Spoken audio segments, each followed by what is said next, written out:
Meu nome é Silas, e a história que vou contar começou no dia em que me tornei motivo de piada para minha própria família. Eu estava sentado na sala apertada de um advogado, um lugar com cheiro de papel velho e justiça adiada, quando ouvi a gargalhada que mudou tudo. Meu primo, Lauro, jogou a cabeça para trás e riu, um som alto e debochado que cortou o silêncio do lugar. Parabéns, Silas. Herdou um palácio de poeira e teias de aranha, ele disse com os olhos brilhando de maldade. Pelo menos agora tem um teto para rezar por um milagre, vai precisar de um. Naquele dia, eu não herdei só uma ruína, eu herdei o desprezo deles, servido frio e na frente de todos. O que você faria se todos rissem de você por herdar um monte de escombros? Ouça minha história até o fim e me diga, o que você teria feito no meu lugar? Também me diga de qual cidade você está me ouvindo, preciso saber que não estou sozinho nisso. Se quiser ouvir mais histórias como esta, inscreva-se no canal. A sala do advogado era pequena, abafada, e parecia que o ar não circulava ali desde a sua fundação. Meus primos, Lauro e Beto, estavam sentados em cadeiras de couro que rangiam a cada movimento de impaciência. Eles eram homens da cidade, com sapatos lustrados e a certeza de que o mundo lhes devia algo. O advogado, um senhor de óculos grossos, leu o testamento da minha tia Amélia com uma voz monótona. Para Lauro, ficaram as terras mais férteis da região. Para Beto, a casa boa no centro da cidade vizinha. A cada anúncio, eles trocavam olhares de satisfação. Então, o advogado pigarreou, ajeitou os óculos e me olhou com uma expressão de pena. Para o senhor Silas, ele disse, quase num sussurro, sua tia deixou a propriedade conhecida como a antiga igreja de Nossa Senhora das Dores na vila de Santa Brígida. O silêncio que se seguiu foi pesado, denso, e durou apenas o tempo necessário para a gargalhada de Lauro explodir e encher cada canto daquela sala. Beto, o outro primo, foi mais discreto, mas sua crueldade foi igualmente afiada. Ele se levantou, caminhou até mim e deu um tapinha condescendente no meu ombro, como se estivesse consolando uma criança tola. Deixa de ser bobo, primo, ele disse com um sorriso de canto de boca. Isso não vale nem a madeira podre do telhado, é um fardo, não uma herança. O toque da mão dele no meu ombro queimou mais do que qualquer ofensa falada. Era um gesto que dizia tudo, que eu era um coitado, um homem simples que merecia sobras, o resto inútil. Eu não disse uma palavra. Apenas senti o sangue subir ao rosto, um calor de vergonha e raiva contida que parecia me sufocar. O advogado me estendeu uma chave. Era de ferro, grande, pesada e coberta de uma ferrugem antiga. Segurei-a com força, e o metal frio na minha palma era a única coisa real naquele momento de humilhação completa. O caminho de volta para casa foi o mais longo da minha vida. Eu dirigia minha caminhonete velha pela estrada de terra, levantando uma nuvem de poeira que espelhava a confusão dentro de mim. A risada de Lauro ecoava na minha cabeça, junto com o tapinha de pena de Beto. Eles não entendiam, e nunca entenderiam. Aquela igreja em ruínas, para eles, era um problema, um entulho. Para mim, era o lugar onde eu tinha pedido minha falecida esposa Elisa em casamento. Foi em frente àquela fachada carcomida pelo tempo, com um mato crescendo pelas frestas das pedras, que eu prometi a ela uma vida inteira. Eles riram do teto podre e das paredes rachadas, mas estavam, sem saber, zombando do lugar mais sagrado da minha memória, do alicerce da minha própria história de amor. A dor da ofensa se misturou com a saudade dela, e pela primeira vez em muito tempo, senti meus olhos marejarem. Ao chegar em casa, sentei na varanda e fiquei olhando para o horizonte com aquela chave pesada na mão. A humilhação ainda ardia, mas algo mais começava a nascer por baixo daquela camada de vergonha, uma teimosia silenciosa, uma determinação que eu não sentia há anos. Lembrei de Elisa me dizendo enquanto olhávamos para a igreja abandonada um dia, Silas, a gente ainda vai arrumar pelo menos o altar, você vai ver. Era um sonho nosso, um plano para uma vida que não tivemos tempo de completar.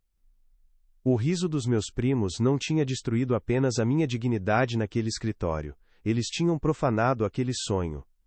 E foi ali, sozinho na minha varanda, que tomei uma decisão. Eles me deram uma ruína como um insulto, eu a transformaria em meu propósito. Não para provar nada a eles, mas para honrar a promessa que fiz à mulher da minha vida. Aquela chave enferrujada não era o símbolo da minha derrota, seria a ferramenta do meu recomeço. Eu não nasci em berço de ouro, longe disso. Minha vida começou com o cheiro de serragem e o som da plena do meu pai. Fui criado numa casinha simples, nos fundos da marcenaria dele, um lugar onde o trabalho era a primeira oração do dia e a última da noite. Meu pai me ensinou a respeitar a madeira, a entender seus veios, suas manhas, suas fraquezas e sua força. Ele dizia que um bom marceneiro não apenas corta e lixa, ele conversa com a madeira, ele a convence a se tornar algo útil, algo bonito. Com ele, aprendi que o valor de um homem não está no que ele tem no bolso, mas no que ele consegue construir com as próprias mãos. Essa foi a única herança que ele me deixou, e para mim, valia mais do que qualquer fazenda ou casa na cidade. Era um legado de dignidade, um que meus primos jamais entenderiam. As minhas mãos contam essa história. Elas não são lisas e macias como as de Lauro, que só pegou em caneta e papelada a vida toda. As minhas são grossas, cheias de calos e cicatrizes. Cada calo é uma cadeira que eu fiz, cada cicatriz é uma viga que eu assentei, um telhado que eu consertei. Lembro-me de dias inteiros debaixo de sol forte, medindo e cortando madeira para um curral, com o suor escorrendo e se misturando com o pó. Lembro-me de noites em que ficava até tarde na oficina, terminando um berço para o filho de algum vizinho, sentindo a satisfação de criar algo que traria segurança e conforto para uma nova vida. Para mim, o trabalho nunca foi um fardo. Foi meu jeito de estar no mundo, de ser útil, de deixar uma marca honesta por onde eu passava. Era a minha forma de existir. E foi com essas mãos que eu segurei a mão de Elisa pela primeira vez. Eu a conheci numa festa de São João na vila. Ela era filha de um pequeno produtor de queijo, uma moça de sorriso fácil e olhar sereno. Não precisei de grandes discursos ou promessas vazias. A gente se entendeu no silêncio, no jeito de olhar, na simplicidade de uma dança desajeitada no meio do terreiro. Nosso namoro foi assim, feito de caminhadas ao entardecer, de conversas na varanda, e de sonhos pequenos, do tamanho do nosso mundo. Ela não se importava com minhas roupas simples ou com a poeira de madeira que sempre me acompanhava. Ela via o homem por trás do ofício, e isso era tudo que importava. O amor dela foi o verniz que deu brilho à minha vida, a peça que completou o móvel da minha existência. Enquanto meus primos iam para a capital estudar, sonhando com carros do ano e apartamentos de luxo, eu e Elisa sonhávamos com um pomar no quintal e uma janela que pegasse o sol da manhã. Nosso maior luxo era sentar na varanda no fim da tarde, com uma xícara de café, e ver o dia se despedir. A felicidade para nós não estava em acumular, mas em compartilhar. Compartilhar uma refeição, uma preocupação, uma risada. Construímos nossa vida juntos, tábua por tábua, tijolo por tijolo. Ela cuidava do jardim, com o mesmo esmero que eu cuidava da madeira. Nosso lar era um reflexo de nós dois. Simples por fora, mas sólido, forte e cheio de amor por dentro. Era um tipo de riqueza que não se mede em dinheiro, e por isso mesmo era invisível aos olhos de gente como Lauro e Beto. Aquela igreja não era só uma pilha de pedras para nós. Era o nosso lugar secreto. Quando éramos jovens, antes mesmo de casar, a gente costumava caminhar até lá. O mato já estava alto, o telhado já tinha buracos, mas ainda havia uma beleza triste e imponente nela. A gente se sentava no primeiro degrau da escadaria e ficava imaginando as histórias que aquelas paredes guardavam. Imaginávamos os casamentos, os batizados, as preces sussurradas. Para todos, era um prédio abandonado. Para nós, era um santuário de silêncio e paz, um lugar onde o tempo parecia parar, e onde a gente podia simplesmente ser a gente, longe de qualquer julgamento. Era um refúgio para os nossos sonhos mais simples e mais puros. Foi lá, em frente àquela porta de madeira maciça, já empenada pela chuva e pelo sol, que eu a pedi em casamento. Não tinha anel de diamante nem festa. Tinha só o meu coração na mão e uma promessa sincera. Eu disse a ela que não podia oferecer o mundo, mas que oferecia minha vida, meu trabalho e minha lealdade para sempre. Ela chorou e sorriu ao mesmo tempo. Naquele dia, olhamos para o altar coberto de poeira e folhas secas, e ela me disse: "Um dia, Silas, a gente ainda vai arrumar pelo menos o altar, você vai ver." Aquela não foi só uma frase dita ao vento. Tornou-se uma promessa silenciosa entre nós, um objetivo para um futuro que parecia infinito. Herdar aquela igreja para mim era herdar a chance de cumprir a promessa mais importante da minha vida. Nós nunca tivemos muito dinheiro. O que eu ganhava na marcenaria dava para viver com dignidade, mas sem sobras.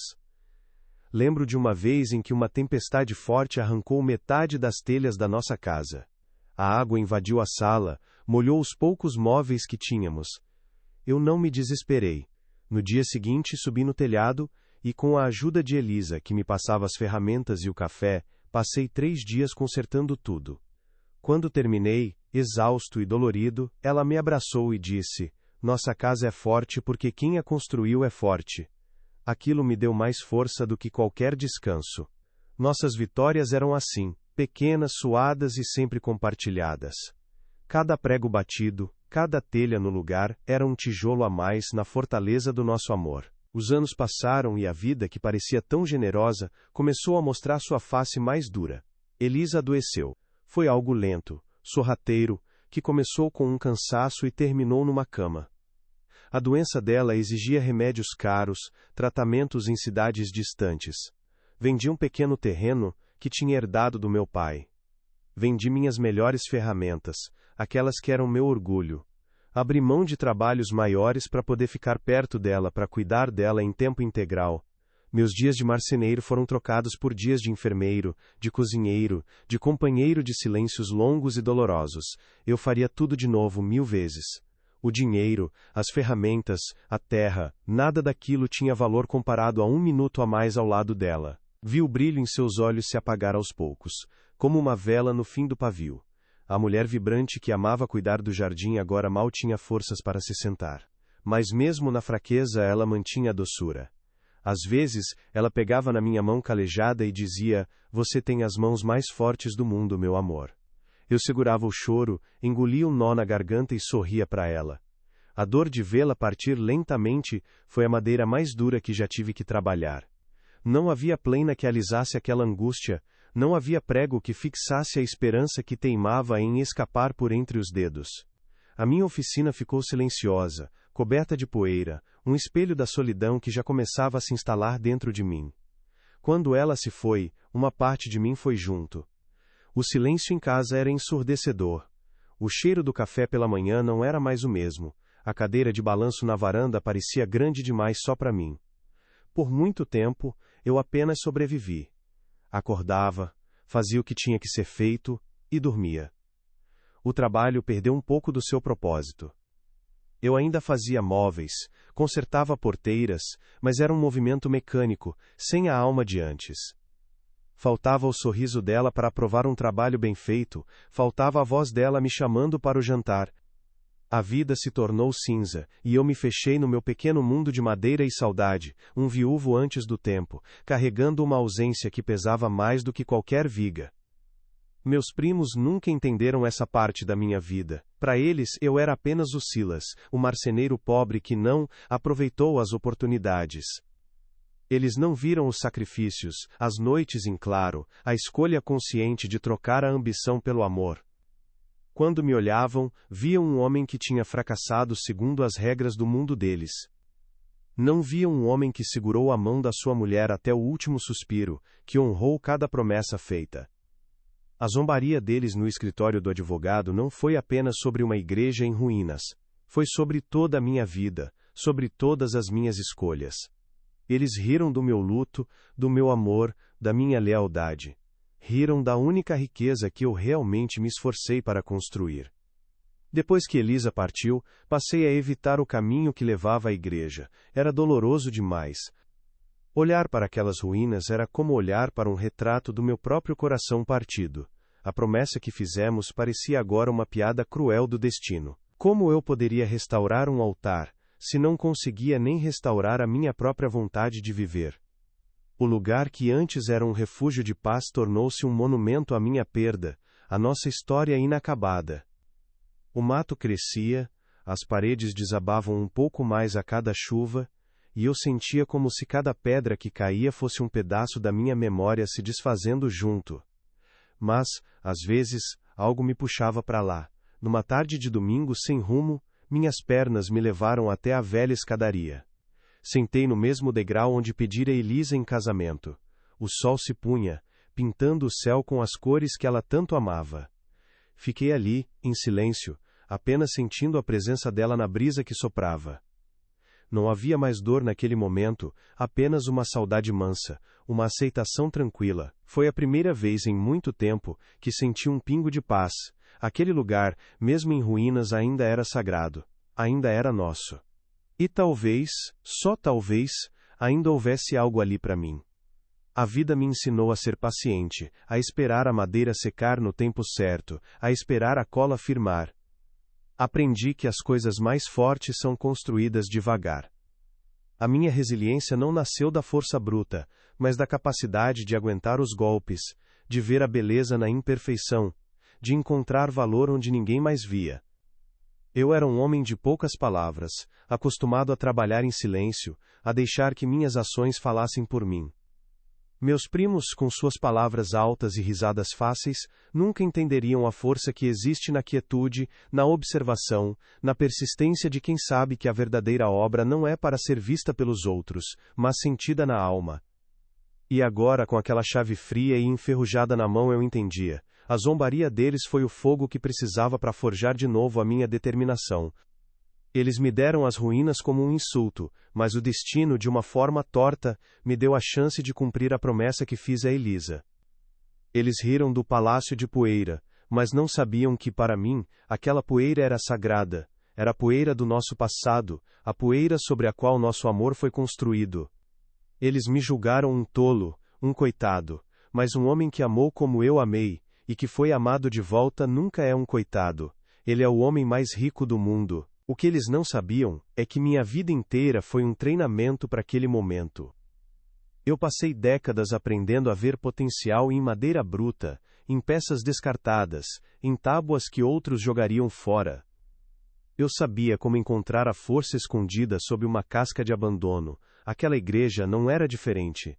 Era apenas um projeto maior, mais desafiador. Eles viam apenas o que estava quebrado, o que estava podre, o que estava perdido. Eu via a estrutura, a fundação, a história. Eu via o altar onde fiz a promessa mais importante da minha vida. E eu ia honrá-la, não por eles, não para provar nada, mas por ela. E por mim. Aquele seria o meu último e mais importante trabalho de restauração. No dia seguinte à leitura do testamento, a notícia já tinha corrido a pequena vila de Santa Brígida como fogo em palha seca.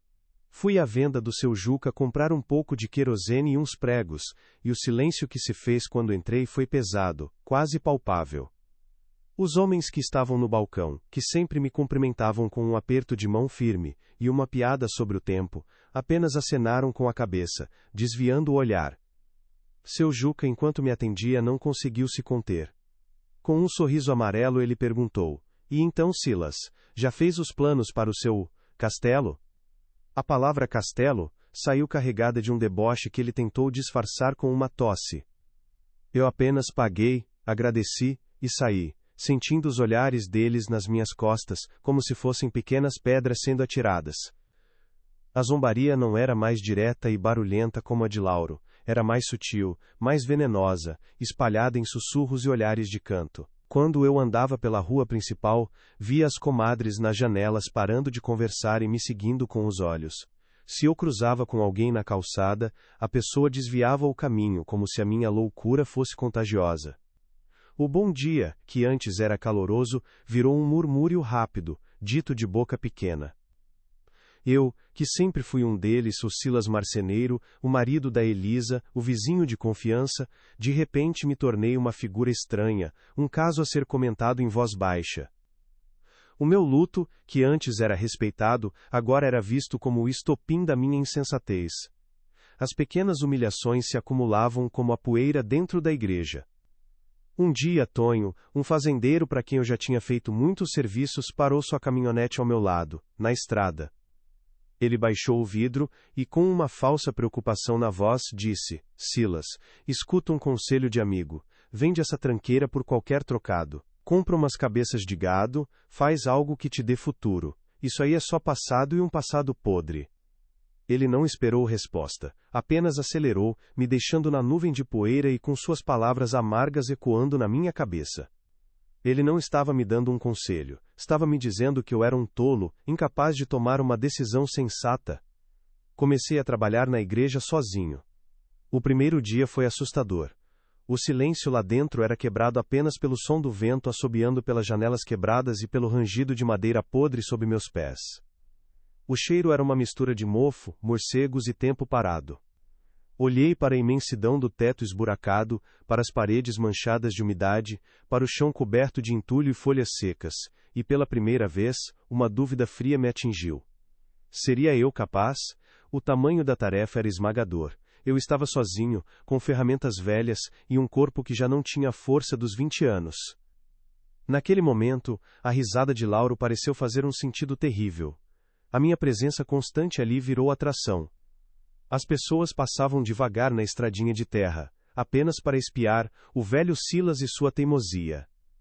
Eu os via diminuindo a velocidade, apontando, balançando a cabeça em desaprovação. Ninguém parava para oferecer um copo de água ou uma palavra de incentivo. A minha solidão era um espetáculo público. A única companhia que eu tinha era a memória de Elisa e a promessa que me movia. Eu conversava com ela em pensamento, pedia sua força, imaginava seu sorriso ao ver cada pequeno avanço.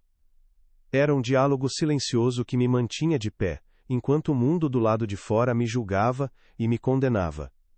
A pior das ajudas veio de Zé do Trator, um conhecido que vivia de fazer pequenos serviços na região. Ele parou em frente à igreja, desceu do seu trator barulhento e gritou, com um sorriso largo no rosto: "Ô Silas, se precisar de uma mãozinha para botar tudo abaixo de uma vez, é só falar. Faço um preço bom para você, para limpar logo esse terreno." Alguns homens que estavam com ele riram. A oferta era uma navalha disfarçada de favor. Eles não viam uma restauração, viam uma demolição. Para eles, o único valor daquele lugar estava em sua destruição. Eu respirei fundo, olhei para ele e disse, com a voz mais calma que consegui encontrar: "Agradeço, Zé, mas estou construindo, não destruindo." Ele deu de ombros, como quem diz, "O louco sabe o que faz", e foi embora. Até as crianças da vila entraram na história. No começo, elas vinham por curiosidade, ficavam de longe, olhando com seus olhos grandes e assustados para a estrutura fantasmagórica. Mas logo a zombaria dos adultos chegou até elas. Comecei a ouvir de longe elas se referindo à igreja como a casa maluca do velho Silas. Uma vez, encontrei uma pichação tosca na parede lateral. Silas doido. Aquilo doeu de um jeito diferente. A crueldade de um adulto, a gente aprende a suportar, mas a inocência repetindo essa crueldade é um golpe baixo. Naquele dia, sentei no degrau da escadaria e chorei pela primeira vez desde que começara o trabalho. Chorei não de tristeza, mas de uma profunda e avassaladora solidão. O isolamento social se tornou completo. Aos domingos eu costumava ir na casa de compadres para jogar uma partida de truco. Os convites pararam de chegar. A festa de aniversário da filha de um vizinho para a qual eu e Elisa sempre éramos chamados aconteceu, e eu soube pelos fogos de artifício. Ninguém me chamou. Era como se eu tivesse me tornado invisível, ou pior, alguém cuja presença era indesejada, um lembrete constante de uma escolha que todos consideravam um erro monumental. Eu era o homem que tinha herdado o fracasso, e ninguém queria o fracasso sentado à sua mesa. Lembrei-me dos tempos com Elisa, nossa casa vivia cheia. Eram afilhados correndo pelo quintal, vizinhas trazendo um pedaço de bolo, amigos parando para um café no fim da tarde. Éramos parte daquele tecido social, um fio importante na colcha de retalhos da comunidade. Agora, eu me sentia como um fio solto desfiado, que todos evitavam para que não estragasse o resto do bordado. A ausência dela nunca pareceu tão grande quanto naqueles dias, porque com ela, eu nunca estava verdadeiramente sozinho, mesmo que estivéssemos em silêncio. Sem ela, o silêncio era apenas vazio. Para piorar, meu pouco dinheiro começou a sumir. Comprava madeira, cimento, pregos, ferramentas que me faltavam. Cada centavo das minhas economias, guardado com tanto sacrifício, ia para aquelas paredes. As pessoas na loja de materiais de construção me olhavam com pena. O rapaz do caixa, um jovem que eu vi crescer, uma vez me perguntou, baixinho: O senhor tem certeza disso, seu Silas? Meu pai disse que isso aí é jogar dinheiro no lixo. Ele disse com genuína preocupação, o que de certa forma foi pior. A pena deles era mais humilhante que o deboche. Eles me viam como um velho senil, esbanjando o que não tinha em uma fantasia. Numa tarde cinzenta, enquanto eu tentava escorar uma viga principal que ameaçava ceder, o carro de Lauro parou em frente à igreja. Meu primo desceu, impecável em sua roupa de cidade, com o mesmo sorriso arrogante de sempre. Ele não se aproximou muito, com medo de sujar os sapatos.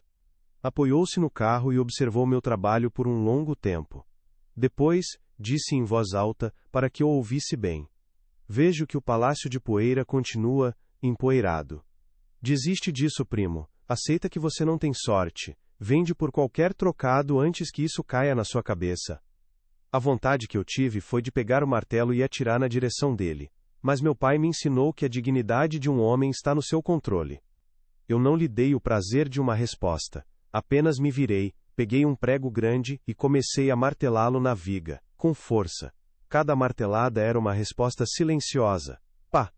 Por isso é pela Elisa asterisco. Pá! Por isso é pela minha promessa asterisco. Pá! Por isso é pelo seu desprezo asterisco. Ele ficou ali por mais 1 minuto, claramente irritado com o meu silêncio, e depois entrou no carro e foi embora, cantando pneu na terra. Por fora, eu era uma estátua de trabalho. Por dentro, a raiva e a dor me consumiam.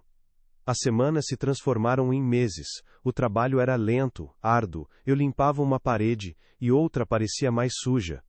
Consertava uma parte do piso, e os cupins pareciam ter feito uma festa logo ao lado. Houve dias de desânimo profundo.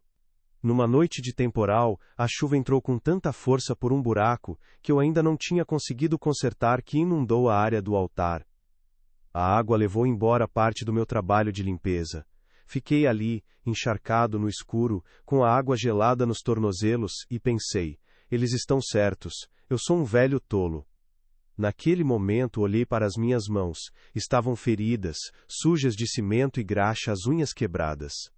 Eram as mãos de um trabalhador, mas pareciam as mãos de um perdedor. Eu me questionei: será que isso era mesmo por Elisa? Ou era apenas o orgulho ferido de um velho, tentando provar algo para um mundo que já tinha virado as costas para ele? A solidão, o cansaço e a dúvida formaram um nó na minha garganta. Sentei-me em um banco de pedra úmido, e senti o peso de cada olhar de pena, de cada risada abafada, de cada conselho não solicitado. Mas então, no meio daquele desespero, algo aconteceu. A tempestade amainou, e um raio de lua entrou por uma das janelas mais altas, iluminando diretamente o lugar onde ficava o altar-mor. Era uma luz prateada, limpa, que cortava a escuridão e a sujeira. Parecia um sinal. Um lembrete silencioso do motivo pelo qual eu estava ali. Não era por eles. Não era pelo meu orgulho. Era por aquele lugar. Era pela promessa. A luz da lua me mostrou que, mesmo na ruína mais completa, ainda existia beleza. Ainda existia santidade. Levantei-me, com as energias renovadas por aquele pequeno milagre de luz. Peguei um balde e comecei a tirar a água de dentro da igreja, uma baldada de cada vez.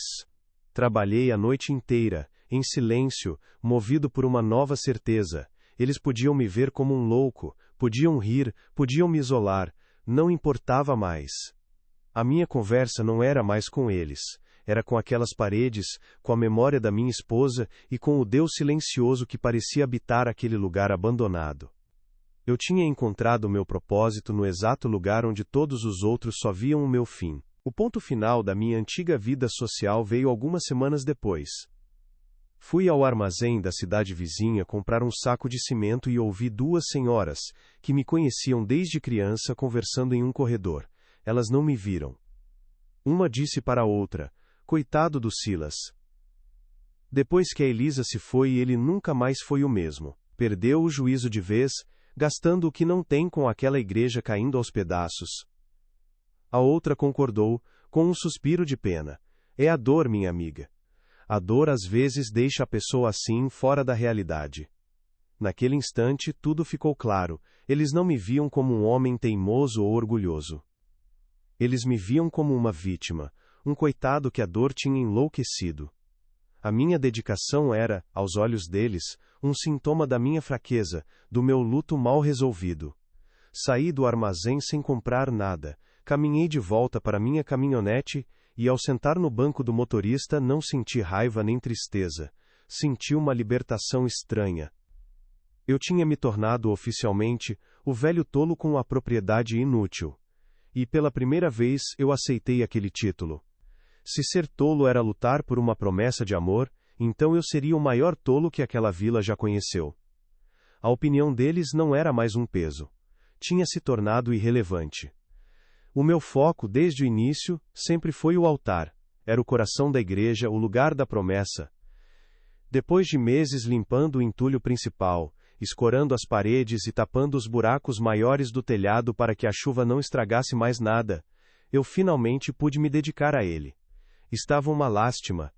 A pedra do altar-mor, uma peça única de mármore que um dia deve ter sido branca, estava coberta por uma crosta de limo, sujeira e dejetos de pássaros acumulados por décadas. A base estava afundada de um lado, e eu sabia que precisaria nivelá-la antes de sequer pensar em limpar a superfície. Era um trabalho de paciência, de cuidado, exatamente o tipo de trabalho que a vida inteira me ensinou a fazer. Comecei pela base. Com uma alavanca de ferro e alguns calços de madeira, passei dias tentando erguer a pesada placa de mármore milímetro por milímetro, para poder refazer o alicerce de pedra por baixo. Foi num desses esforços quando finalmente consegui um pequeno vão, que a minha alavanca bateu em algo que não era pedra. O som foi diferente, um baque surdo metálico.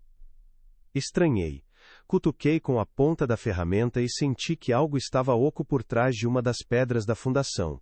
Parecia que a pedra era na verdade uma tampa. A curiosidade, pela primeira vez, superou o cansaço. Deixei a alavanca de lado e comecei a trabalhar ao redor daquela pedra com uma talhadeira e um martelo, quebrando a argamassa antiga que a selava. A pedra cedeu depois de quase 1 hora de trabalho cuidadoso. Por trás dela, havia um compartimento escuro, não muito grande. O ar que saiu de lá tinha um cheiro antigo, de terra e de algo mais, um cheiro metálico e fechado. Com o coração batendo um pouco mais forte, enfiei a mão no buraco e meus dedos tocaram uma superfície fria e lisa. Puxei com cuidado. Era uma caixa, feita de chumbo, pesada para o seu tamanho e completamente selada. Não tinha fechadura nem dobradiças, estava lacrada, como um caixão em miniatura. Sentei no chão poeirento, com aquela caixa no colo, e um arrepio percorreu minha espinha. Aquilo não estava ali por acaso. Aquilo tinha sido escondido com um propósito muito claro. Levei a caixa para um canto mais iluminado da igreja, perto de uma janela onde o sol da tarde entrava. Com a talhadeira, comecei a trabalhar na junção da tampa. O chumbo era macio e cedia aos poucos. Quando finalmente a tampa se soltou, o que vi lá dentro fez o meu fôlego parar. Sobre uma camada de veludo roxo, já poído pelo tempo, repousavam moedas de ouro. Muitas delas brilhavam com uma luz quente e limpa, como se tivessem sido cunhadas no dia anterior. Eram moedas do tempo do Império, grandes e pesadas. Ao lado delas, um crucifixo de ouro maciço, com pequenas pedras brutas vermelhas e verdes cravadas nele. Eu não entendia de joias, mas entendia de peso. Ali, naquela caixa havia mais dinheiro do que eu já tinha visto em toda a minha vida. O suficiente para reconstruir aquela igreja 10 vezes. O suficiente para comprar uma fazenda maior que a de Lauro. O suficiente para nunca mais precisar me preocupar com um prego ou um saco de cimento. Fiquei olhando para aquele tesouro, paralisado. A primeira coisa que pensei não foi em mim. Foi em Elisa. Pensei em todos os remédios caros que lutamos para comprar, em todas as dificuldades que passamos. Uma lágrima quente escorreu pelo meu rosto e pingou na poeira do chão. Não era uma lágrima de alegria nem de tristeza. Era uma lágrima de... eu não sei explicar. Era como se o tempo tivesse se dobrado sobre si mesmo, mostrando o quanto a vida pode ser irônica e misteriosa. Mas o ouro não era tudo. Por baixo do veludo no fundo da caixa havia outra coisa. Um maço de papéis, amarrados com uma fita de couro e envoltos em um tipo de pano encerado que os protegeu da umidade por séculos. Com as mãos trêmulas desatei o nó. Eram documentos antigos, com a caligrafia elegante e floreada daquele tempo. O primeiro era o testamento do barão de Santa Brígida, o fundador da vila. E o segundo era a escritura original daquelas terras. Eu não sou homem de letras, mal terminei o primário, mas passei a tarde inteira ali, decifrando aquelas palavras, juntando as peças, e o que eu li mudou tudo. Os documentos diziam com clareza jurídica que o barão, um homem muito devoto e sem herdeiros diretos em quem confiasse, não tinha vendido as terras aos primeiros colonos, como a história contava. Ele as tinha cedido em usufruto perpétuo, com uma condição inquebrável. A propriedade legal de toda a área que formava a vila de Santa Brígida, incluindo as fazendas, as casas, os pastos, tudo, permaneceria para sempre atrelada à igreja de Nossa Senhora das Dores. Quem fosse o dono da igreja seria o dono de tudo. E o herdeiro legal da igreja, o último na linha de uma sucessão obscura que passava pela minha tia Amélia, era eu. Naquele momento eu entendi a risada de Lauro, o tapinha de Beto, os cochichos na vila.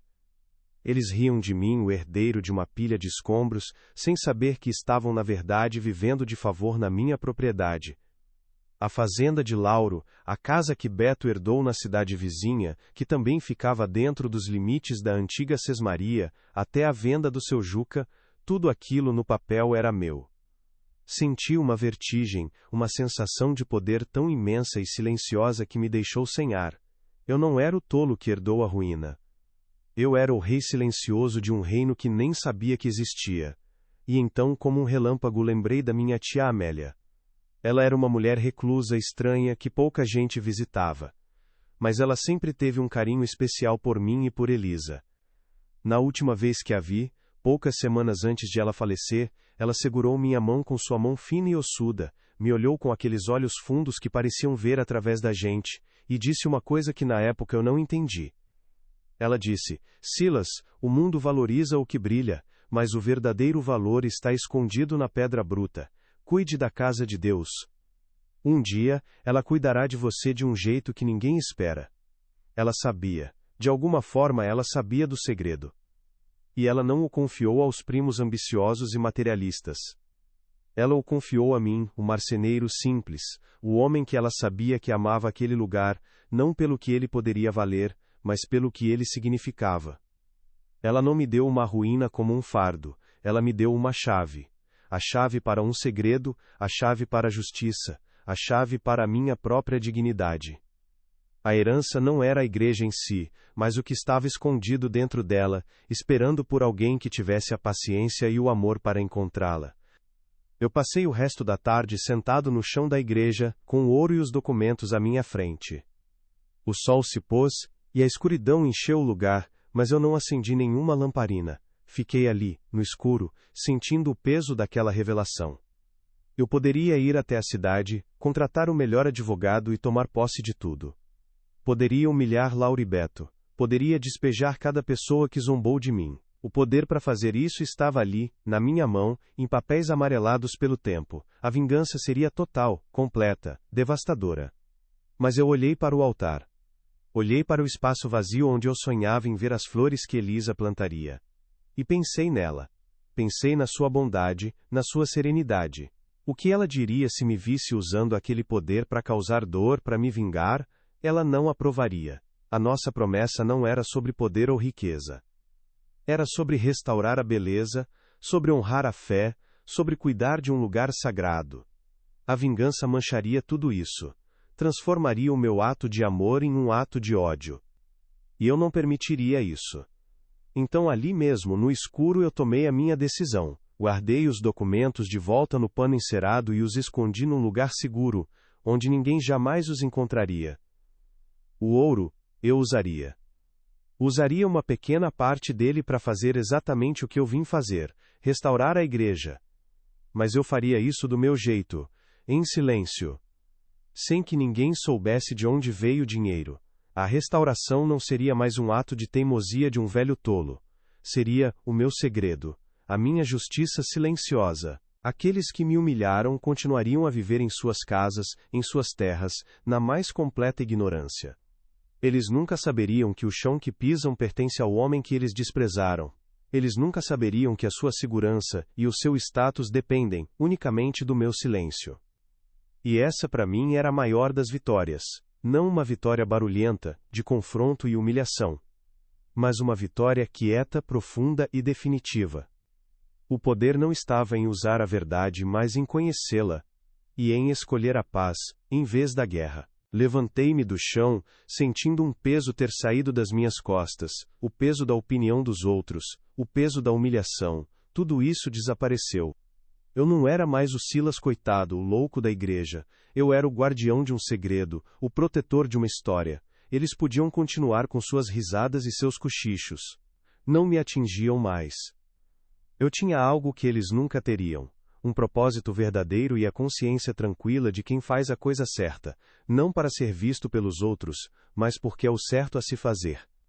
Naquela noite, pela primeira vez em muito tempo, eu dormi um sono profundo e sem sonhos. Acordei na manhã seguinte com o sol entrando pela janela e um sentimento novo no peito. Não era felicidade, não era euforia, era paz. Uma paz sólida, como a de uma viga de aroeira bem assentada. Peguei minhas ferramentas e voltei para a igreja. O trabalho que eu tinha pela frente agora era diferente. Não era mais uma luta solitária contra o abandono. Era a construção de um monumento. Um monumento à memória de Elisa, à fé do barão e à força silenciosa da dignidade. A minha decisão foi tomada ali no chão frio e empoeirado da igreja, com o brilho do ouro iluminando apenas o suficiente para que eu visse o meu próprio reflexo nos documentos antigos. A vingança bateu à minha porta, era verdade.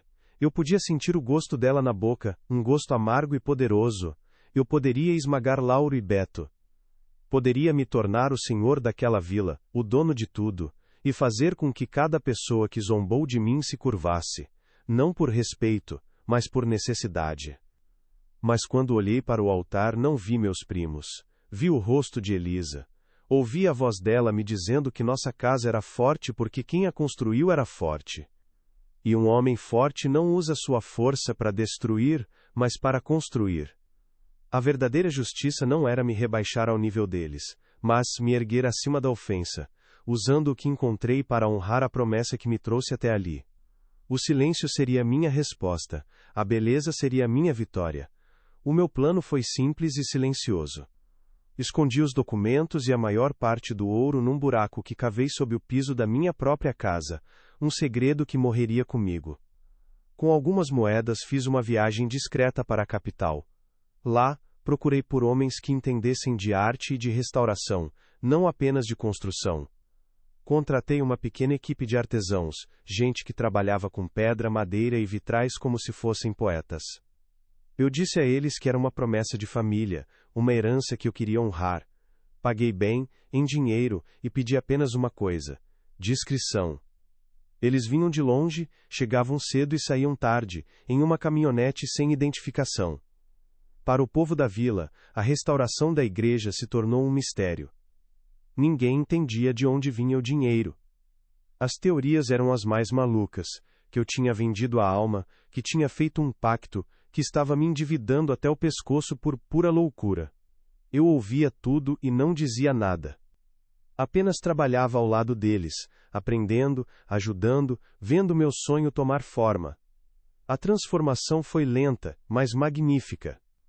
Onde havia buracos no telhado, surgiram vigas de madeira nobre e telhas novas, assentadas com perfeição.